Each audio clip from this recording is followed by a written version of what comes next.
E aí, pessoal, venho mais uma vez trazer um conteúdo para vocês, baseado um pouco na minha vivência acadêmica, mas também nas minhas produções acadêmicas, que esses vídeos estão servindo um pouco para tirar ideias da cabeça e cristalizar em algum canto. Como antigamente colocava, fazia um blog, eu estou fazendo um pouco do meu perfil no Instagram disso, um canto onde eu posso colocar o que está rolando na minha cabeça para não perder um pouco dessas ideias, mas também para futuramente qualquer pessoa possa consultar, mas eu também possa consultar para que isso não se perca, né? Então, dentro dos conteúdos que eu tento trazer, eu coloquei uma enquete a respeito da eleição municipal 2020 e da eleição de mulheres para o cargo de prefeita. Para saber um pouco da aceitação, né, de quem me segue, quem assiste, quem tem interesse. E eu vi uma grande receptividade, né? Então, eu resolvi gravar logo, certo? Esse vídeo de hoje, como eu já disse, eu vou tentar trazer para vocês, na verdade, eu vou trazer para vocês os números de mulheres eleitas prefeita, o número de candidatas, quais partidos elegeram mais mulheres, né?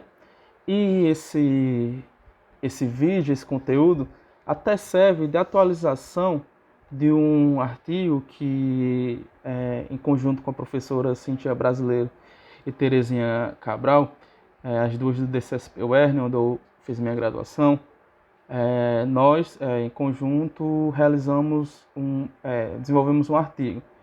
E o tema desse artigo, a gente intitulou de Pioneirismo Feminino na Política, nós investigamos os últimos 20 anos, na verdade, as últimas eleições desse tempo e entender um pouco do que a gente chamou de evolução, né, desses números de mulheres eleitas. Então, como ele foi realizado ali em 2018, 2019, a gente passou um bom tempo fazendo esse artigo, ele não tinha como abranger a eleição 2020. Então, se eu estou gravando esse vídeo, vai conseguir um pouco... eu vou utilizar o conteúdo que eu já tinha apreendido para a realização do artigo e trazer também uma discussão dos números de 2020. De qualquer forma, eu vou deixar o link do artigo na descrição, ele foi publicado na RDS. Eu vou deixar o link na descrição, eu não sei como faz isso, mas eu vou aprender daqui para lá. Para mais conteúdo desse tema, né? Já que é um artigo um pouco mais extenso e trazendo esse histórico dos 20 anos. Mas eu vou aproveitar dele a discussão sobre a evolução, né? Porque desde 96 é perceptível o aumento do número de candidatas, mas também de eleitas, certo? Aumentando também o número de partidos que apresentam candidaturas femininas para prefeita. E aí, nessa questão dos partidos, tem também uma questão da evolução dos números de partidos. Mas, enfim. Também, no artigo, é perceptível ver quais são os partidos que...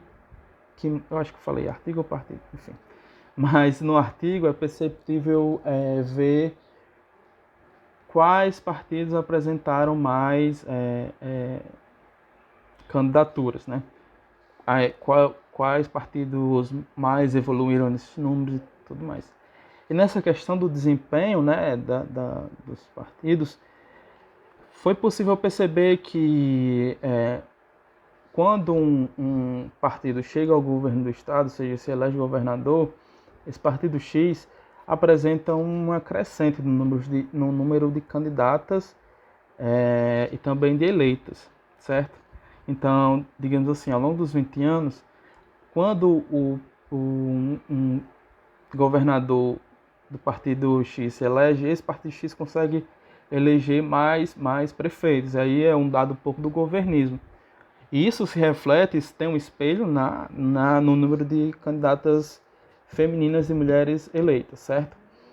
Então, também tem uma questão de que dentro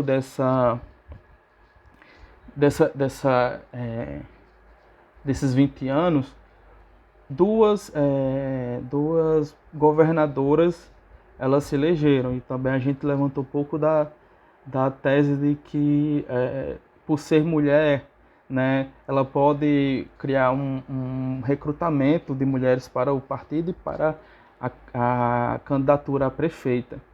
Isso aconteceu com Rosalba e com Vilma. Os partidos delas cresceram muito no número de candidatas quando elas se elegeram. Um maior exemplo é o PSB, né? Partido Social Brasileiro, Socialista Brasileiro, de Vilma de Farias. Quando ela se elegeu, o número de mulheres eleitas pelo partido cresceu, deu um salto. Mas logo quando ela saiu, os números baixaram novamente, né? Então, fazendo um pouco dessa introdução, o único partido que não se elegeu diretamente, ou seja, no cargo de governador, mas pode ser vice, que manteve sempre uma crescente, foi o PMDB, agora atual MDB. Ele foi um partido que conseguiu se manter constante. Então, entrando no ano 2025, depois dessa introdução, para entender bem a crescente, eu vou colocar os gráficos e um quadro aqui para exemplificar melhor, vou colocar no vídeo. Mas vamos lá para os números de 2020, né, da última eleição. Nessa eleição, 129 mulheres se candidataram a prefeita, certo? Dessas, 37 conseguiram se eleger, fazendo aí a porcentagem de 22,29%. Comparando com a eleição anterior, né, a eleição de 2016, nós temos a informação que 100 mulheres se candidataram a prefeita e dessas 46 se elegeram. Então a gente vê que no ano 2020 houve, na verdade, uma queda dos números. Os números caíram, né? Menos mulheres conseguiram se eleger. Porém, o número de candidatas aumentou. Isso diz respeito diretamente ao índice de desempenho, ou seja, o índice de desempenho de candidaturas femininas caiu, né? A eficiência dessas candidaturas diminuiu. Ou seja, nós temos menos municípios agora administrados por mulheres, mesmo com o maior número de candidaturas. Assim também, como podemos ver pelos partidos, no ano de 2016, o partido que mais elegeu mulheres foi o MDB, com 15 mulheres eleitas. E isso depois de uma crescente desse partido, né? Esse partido vinha de uma crescente. O segundo que conseguiu eleger mais mulheres foi o PSD, do Robson Farias. Quando ele se elegeu, na verdade o partido tinha sido criado 2 anos antes, e aí ele se elegeu, e quando a gente vê na tabela de crescimento, houve um salto. E no ano de 2016 ele conseguiu eleger 14 mulheres conseguiram se eleger pela legenda do PSD. E o terceiro foi o DEM. O DEM foi o terceiro partido em 2016 a mais conseguir apresentar candidaturas efetivas, que se efetivaram, né? 8. E já no ano 2020, o que a gente vê é na verdade, uma desconcentração, não sei qual é a palavra certa, fugiu agora, mas se antes havia uma concentração, né, em alguns partidos, dessa vez está mais espalhado o número esses números, né? Ou seja, as mulheres estão espalhadas por mais legendas, as mulheres eleitas estão espalhadas por mais legendas. Então, no ano 2020, os partidos que conseguiram mais eleger novamente foi o MDB, né? Dessa vez com 9, o PSD, dessa vez com 5, uma quebra gigante, sobretudo pensando a partir do artigo, vocês vão ver, né?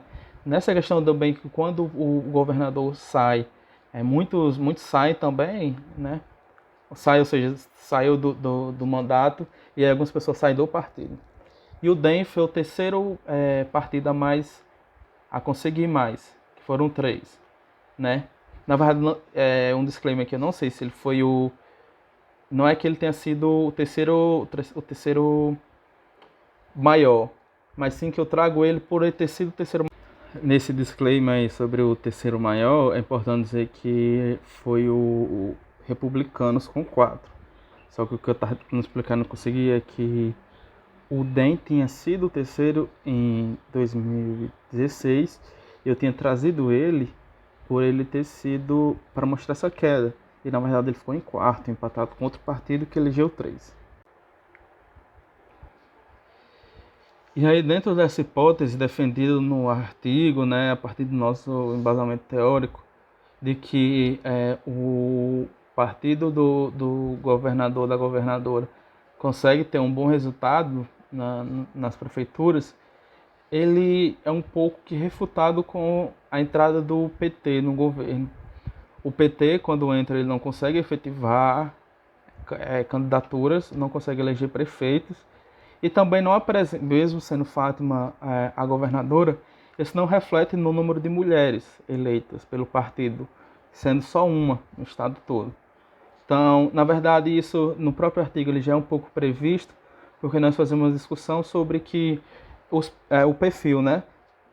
Mulheres de partidos de direita ou de centro conseguem ter um melhor desempenho. Isso dentro de um perfil de mulheres casadas, por serem mulheres casadas, brancas, ensino superior completo, normalmente professoras ou já de uma vida pública, né? Então, e também de uma idade mais avançada, né? Depois dos 40 anos. Esses partidos têm um programa melhor de recrutamento dessas mulheres e conseguem efetivar. Enquanto os partidos de esquerda do Nordeste, de acordo com a nossa pesquisa, eles se concentram mais em cargos do legislativo, né? Então, pessoal, era isso que eu queria trazer para vocês. Eu sei que a introdução ficou 6 minutos e o resto ficou 4, mas era bem isso. Acho que nenhum dado existe por si só a partir da eleição de um ano. Ou seja, não é a partir de 2020 que a gente vai ler só 2020. Né? Essa introdução é importante para entender a evolução, como vinham esses números, e ver como, na verdade, diante de uma expectativa de crescente em 2020, já que os números vinham sempre crescendo, na verdade, os dados mostraram uma queda. Então, quando a gente vê um histórico de subida dos números, é com muita tristeza que a gente vê que, de certa forma, a eleição de 2020 representou um passo para trás. Mas, enfim, qualquer discussão sobre o tema que vocês queiram, podem fazer nos comentários, podem fazer comigo no direct. Vou tentar colocar o link do nosso artigo no, no comentário do vídeo, mas eu posso mandar no individual, não tem nenhum problema. E espero que vocês consigam assistir tudo. Eu sei que meus vídeos são um pouco longos, mas é isso.